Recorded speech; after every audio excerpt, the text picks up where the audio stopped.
पोस्टानं आलेली मतं साधारण त्या मतदारसंघाचा ट्रेंड दाखवतं की आता इथं असं होणार आहे.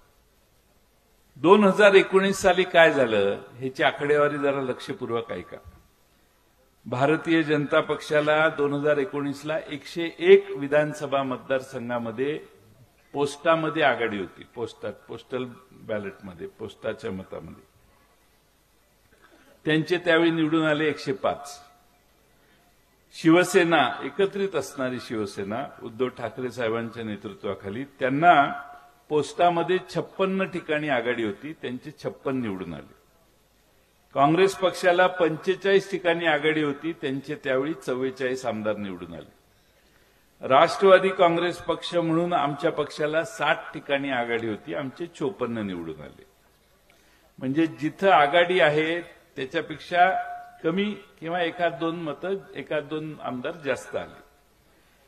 2024ला काय झालं तर भारतीय जनता पक्षाला 84 ठिकाणी आघाडी होती पोस्टल बॅलेटमध्ये, त्यांचे आले 132 जागा निवडून.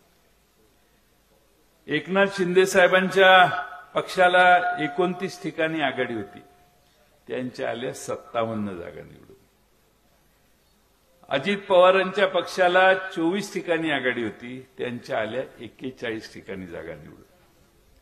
म्हणजे काय की या निवडणुकीत ट्रेंड असा होता की पोस्टाच्या मतापेक्षा जास्त आमदार निवडून येतात, असा ट्रेंड ह्या 3 पक्षाच्या बाबतीत होता. मग उरलेल्या 3 पक्षाचं काय झालं तर काँग्रेस पक्षाला 56 ठिकाणी आघाडी होती, त्यांच्या 16 ठिकाणीच आमदार निवडून आले, त्यांना नियम वेगळा. आमच्या राष्ट्रवादी काँग्रेस पक्षाला 40 ठिकाणी आघाडी होती, आमच्या 10च निवडून आल्या. उद्धव ठाकरे साहेबांच्या पक्षाला 37 ठिकाणी पोस्टल बॅलेटमध्ये आघाडी होती, आमच्या 20च निवडून आल्या, त्यांच्या 20च निवडून आल्या. म्हणजे काय तर पोस्टल बॅलेटचा ट्रेंड त्यांच्यासाठी योग्य ठरला, चढा ठरला. आणि पोस्टल बॅलेटमध्ये आम्हाला ज्यांनी मतं देऊन लीड दिला त्यांची मतं चुकीची ठरली, गावातल्या ईव्हीएम मधून त्यांना मतं कमी निघाली. हा एक मोठा विरोधाभास आपल्या सगळ्यांच्या निदर्शनाला आणतो आणि म्हणून लोकांच्या मनात शंका आहे. माझ्याही मतदारसंघात अशी गावं आहेत, सगळ्या पार्ट्या माझंच काम करतात, एक माणूस विरोधात फिरत नाही, समोर सभा नाही, उमेदवाराची भेट नाही. त्या ठिकाणी एकत्रितपणानं आमच्याच पार्टीतले 2 गट असतील तर दोन्ही गट आमचंच काम करतात, पण गाव पूर्ण मायनस.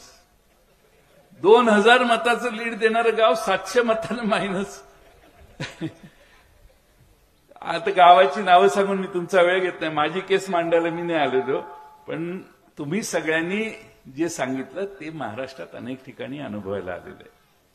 आणि म्हणून आपल्या आमच्या नवीन बातम्या पाहण्यासाठी